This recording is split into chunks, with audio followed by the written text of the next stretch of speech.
Fala galera do canal Botafogo Digital, eu sou Carlos Albuquerque. Vamos logo às notícias dessa terça-feira, de uma semana todinha de treinamentos, né? Lá no Lonier, o Botafogo começou ontem uma série de 7 treinos, né? 7 dias seguidos de treinamento que a gente só espera. Pede aos céus que o Bruno Lage acerte a equipe e o time também se ajude, né? Se acerte, né? O Botafogo que vai jogar só na próxima segunda-feira. Então, começou ontem, né? Essa quase que uma intertemporada do Fogão para uma nova fase aí que se anuncia, né? Assim esperamos, dentro do Campeonato Brasileiro, para a gente esquecer e depois ficar para trás ali, a gente lembrar no fim do ano. Pô, lembra que o Botafogo teve aquele momento ali, né? De 3 derrotas? Nossa, nos recuperamos brilhantemente, é isso que a gente espera. Pessoal, ainda falando do último jogo, não tem como a gente fugir muito do assunto, né? O árbitro da partida, tá? Entre Botafogo e Corinthians, relatou na súmula aquelas falas ali do Marçal na saída de campo, né? Isso aí que é roubo, isso que é roubo, tal. Que nitidamente era uma citação às falas do dia anterior do Abel Ferreira, né? No jogo entre Palmeiras e Grêmio. O Marçal não tinha nada que ter dado aquela entrada dura ali aos 20 minutos e também não tinha nada que ter feito essas falas.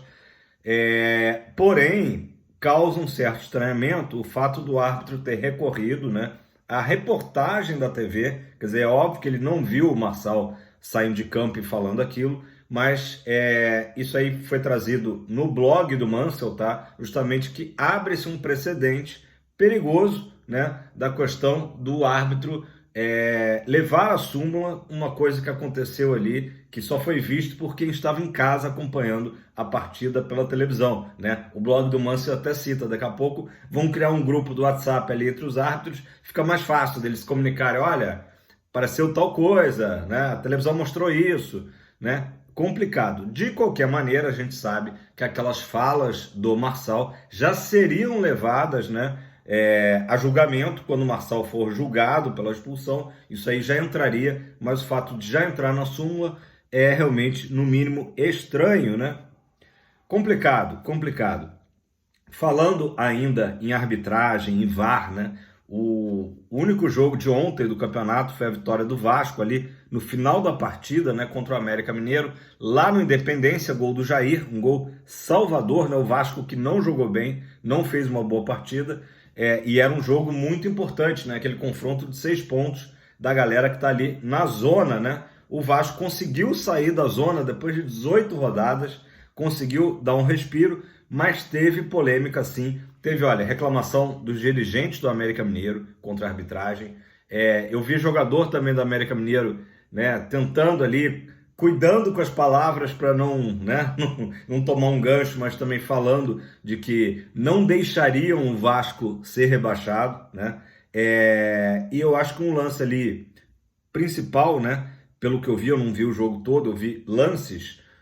Houve uma expulsão do jogador do América Mineiro, um lance de cotovelada, né? Que o VAR chamou o árbitro. O árbitro parece que em campo não viu nada, não deu nada, e o VAR chama e recomenda a expulsão de uma cotovelada. Beleza. O que a gente vem falando aqui, reclamando, é a falta de critério. Por que a cotovelada do jogador do América Mineiro, né, ela é punida com expulsão, né?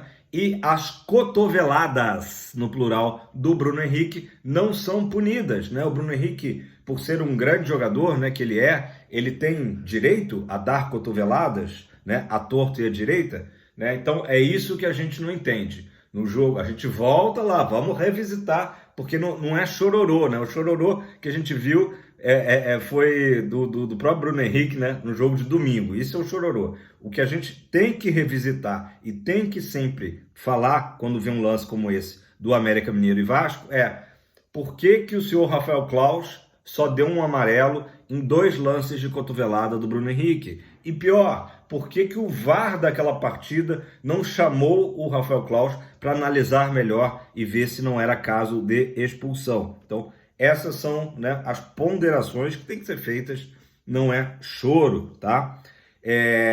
Essa vitória do Vasco, de certa forma, né, dá um elemento a mais para o jogo do Botafogo de segunda-feira, porque inclusive o Vasco ultrapassou o Goiás na tabela, né? O nosso próximo adversário.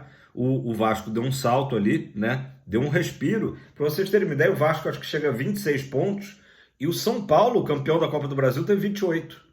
Né? O Corinthians que nos venceu, acho que está com 30, então já começa a embolar ali. O Vasco dá sinais com o Ramon Dias, né? Nosso quase ex-técnico, de que vai conseguir escapar de um novo rebaixamento, né? O Vasco parecia ali no início do retorno fadado, né, a um novo rebaixamento e agora consegue essa reação, um gol ali no apagar das luzes contra o Coelho, né?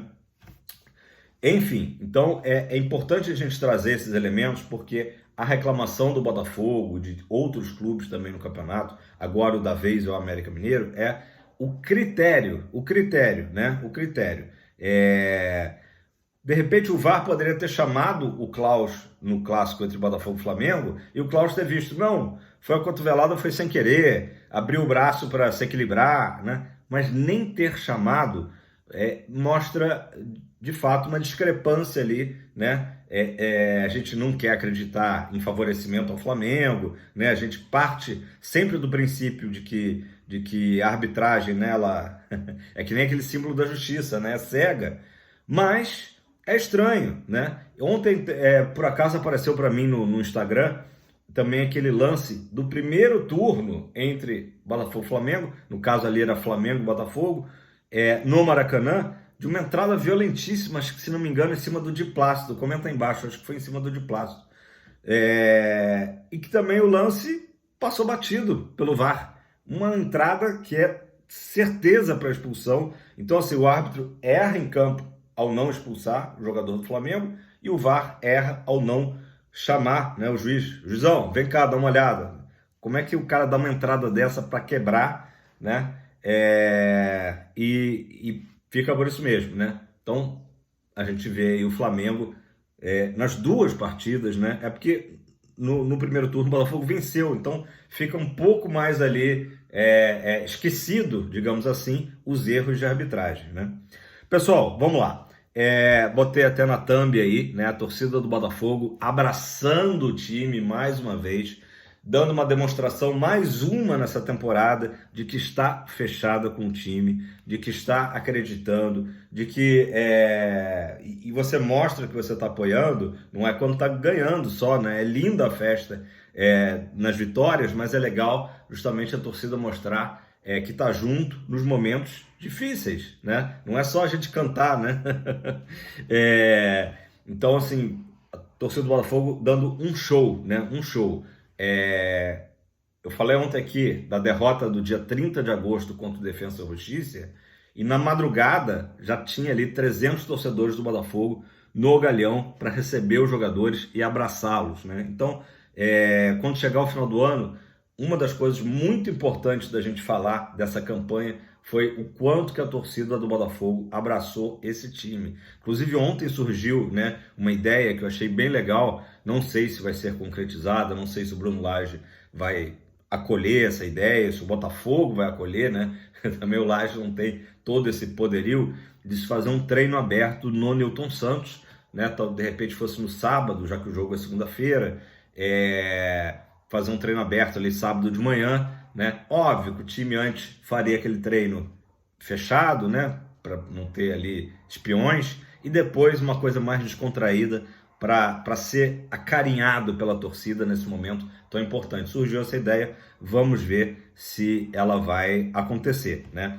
Enfim, Botafogo divulgou ontem, tá? Agora falando sim da thumb, 25 mil alvinegros garantidos, né? Que fizeram check-in para segunda-feira, 25 mil. Eu acredito, como hoje ainda é terça-feira, que teremos sim o Newton Santos com lotação máxima. Se não for lotação máxima, muito próximo disso, tá? Então o Botafogo divulgou 25 mil e 3 setores já totalmente sold out, totalmente esgotados, né? Leste superior, leste inferior e oeste inferior também. Agora o terceiro setor a ser todo vendido, né? O que resta para você que está ainda na dúvida, né? Pensando se vai ou não no jogo? Oeste Superior A e Oeste Superior B, tá? O ingresso a R$ 80, evidentemente que a meia a 40, e no momento que o Botafogo esgotar também a Oeste Superior, a tendência é que o Botafogo vai abrir a Norte, né? O setor Norte não foi ainda disponibilizado. Lembrando que o Sul tá todo para a torcida do Goiás, né? Eu nem sei se também se cogitou. Eu acho que o fato de ser um jogo segunda-noite, né? O Botafogo acaba não imaginando que vai ter uma lotação total do estádio, como foi contra o Bahia, por exemplo, pelo horário, enfim, da partida, né? Volto a dizer, era um jogo que poderia ser no domingo às 4 da tarde, né? Teria um apelo maior para o torcedor, mas enfim, 25 mil já garantidos, e vale dizer que a torcida do Botafogo e do Goiás são amigas, né? Tem ótima relação, então teria até aquela possibilidade de dividir o setor sul, né?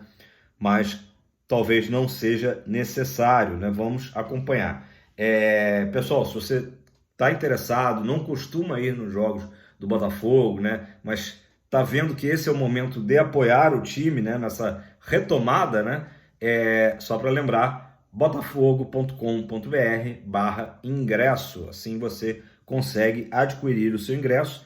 E tem também uma galera que a gente tem que respeitar, tá? A gente vive aí na era, né, digital, como aqui o canal, YouTube, e infinitas soluções, né, digitais, mas tem a galera mais das antigas que pode ter dificuldade com isso, ou então questão de cartão de crédito, enfim. Então vai ter sim venda física, tá? Vai ser aberta no sábado.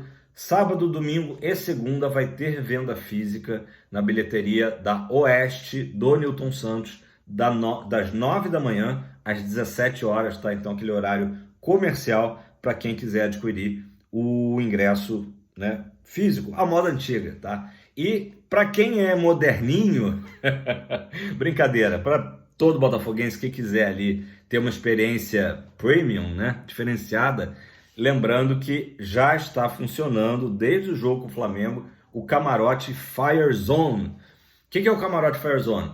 É um camarote ali no meio de campo, quer dizer, visão privilegiada do jogo, tá? Com uma série de atrações, tá? O ingresso não é tão caro assim, não é tão absurdo. Eu agora não sei de cabeça, mas eu acho que fica ali na faixa, não sei se é R$360. Se você sabe a informação, coloca aí embaixo. Mas assim, não é um ingresso, né, loucura o valor. E ainda assim, quem tem o plano Glorioso tem 20% de desconto, tá? E quem tem qualquer outro plano Camisa 7 tem 15% de desconto. Então, uma coisa bacana. Ó, Fire Zone, só para vocês terem uma ideia. Open bar, gastronomia gourmet. Aí eu acredito que você tem que, evidentemente, pagar ali pelo que você for consumir, né, de comida. Barbearia, ó, tô precisando, acho que eu vou chegar junto. E também estúdio de tatuagem, se você quiser ali entrar no espírito e mandar uma tatu do fogão, né, ou qualquer outra tatu. Telões de LED e também palco para show. Ou seja, é uma experiência para o cara chegar ali 2, 3 horas antes, né, do jogo e curtir um pagode, alguma atração que esteja rolando.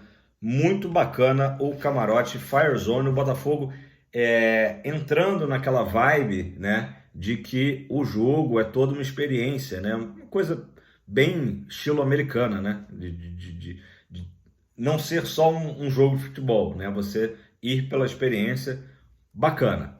Pessoal, a arbitragem desse jogo de segunda-feira, tá? Vai ficar a cargo do Braulio da Silva Machado, que foi o árbitro da final agora da Copa do Brasil lá no Morumbi, né? Ele que é de Santa Catarina e já apitou 2 jogos do Botafogo nessa temporada, tá? Um jogo foi uma atuação desastrosa do Botafogo, foi aquele 1-1 lá em Aracaju pela Copa do Brasil, né?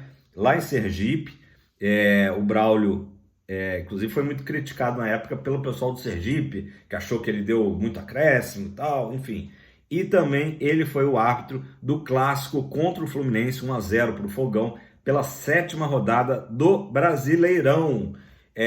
E com relação ao nosso adversário, Goiás, ele apitou apenas um jogo nesse campeonato, foi recente, na 22ª rodada, um 0-0 contra o Internacional, lá na Serrinha, beleza? Pessoal, o jornalista Bernardo Gentili, do Fogão Net, trouxe a informação de que o Botafogo vai fazer uma justa homenagem aos campeões, né, da Conmebol, né? Esse ano, completando 30 anos, não é só esse ano não. Neste sábado, dia 30/9, é a data dos 30 anos da Conmebol. Tô ficando velho, galera, porque eu tava no Maraca.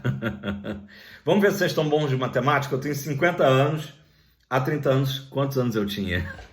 Tá, ficou fácil, né? Ficou fácil. Era um jovem com muitos sonhos, né? Vivenciando ali aquele grande momento do Botafogo, que tinha sido campeão em 89, bicampeão em 90, carioca, e em 93, né, o título da Conmebol. Então vai ser uma homenagem muito justa. O Botafogo poucas vezes, né, homenageia esse time de 93, né, que, para quem não lembra, era treinado pelo saudoso capitão do Tri, Carlos Alberto Torres, falecido em 2016. Nossa, já faz 7 anos que perdemos o Carlos Alberto Torres, um cara sensacional, né? Um cara muito importante e que levantou a Jules Rimet lá no Azteca, né? Em 70. Então, só relembrando, né? Botafogo passou pelo Caracas da Venezuela naquela competição, passou pelo Bragantino, que já era naquela oportunidade um time chato, um time, né, mostrava a força do interior paulista, né?